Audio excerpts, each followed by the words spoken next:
In the bustling streets of Alexandria, where the sun cast a golden hue over the grand architecture and vibrant markets, a curious invention was about to emerge from the mind of one of history's most brilliant engineers. Hero of Alexandria, a figure renowned for his ingenuity and understanding of mechanics, was captivated by the divine and the everyday. It was a time when the intersections of faith and practicality were deeply woven into the fabric of society, and Hero sought to create something that would reflect both. The year was around 60 AD, and the city was a melting pot of cultures, ideas, and religious practices. Temples dedicated to various gods dotted the landscape, each attracting worshippers who sought solace, guidance, or healing. Among these sacred places, the Temple of Serapis stood tall, a symbol of the syncretism of Greek and Egyptian beliefs. Devotees flocked to this temple, many seeking the blessing of holy water, believed to possess miraculous properties. However, the process of obtaining this water was often cumbersome, requiring the intervention of priests and lengthy rituals that could deter the faithful.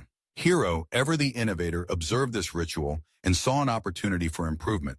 Inspired by the need for accessibility and the desire to enhance the spiritual experience, he envisioned a machine that could dispense holy water with the simple act of inserting a coin. This concept was revolutionary, blending the sacred with the mundane in a way that had never been done before. He began to sketch out his ideas, drawing upon his knowledge of hydraulics and mechanics. The design of Hero's vending machine was both ingenious and intricate. At its core, it was a simple apparatus, yet it operated on principles that would astound even the most learned scholars of the time. The machine consisted of a hollowed-out stone pedestal, adorned with carvings of serpents and other symbols of divinity. A small basin was positioned at the top, where the holy water would be stored. Below it, a series of levers and pulleys were connected to a weighted mechanism, all designed to respond to the insertion of a coin.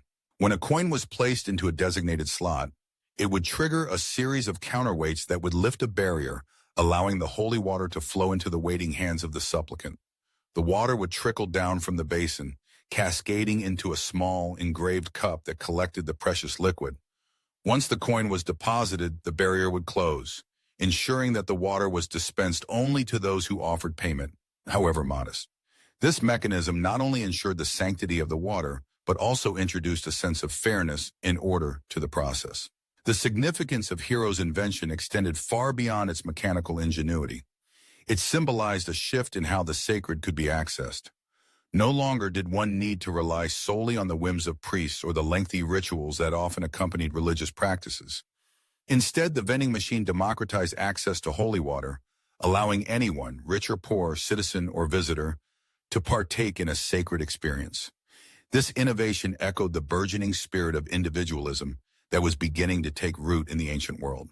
As word of Hero's machine spread, it drew crowds, becoming a marvel of engineering and a testament to the ingenuity of the human spirit. People marveled not only at the convenience it provided, but also at the profound implications of its existence. The act of obtaining holy water became a personal ritual, empowering individuals to engage with their faith on their own terms. In an era where divine favor was often thought to be reserved for the elite, Hero's invention allowed the common person to partake in the sacred, fostering a sense of community and shared belief. In the annals of history, Hero of Alexandria's vending machine may seem a mere curiosity, yet it encapsulated the essence of innovation in ancient society. It bridged the gap between the divine and the everyday, reflecting a world in which technology began to enhance the spiritual experience, paving the way for future inventions that would continue to shape human interaction with the sacred.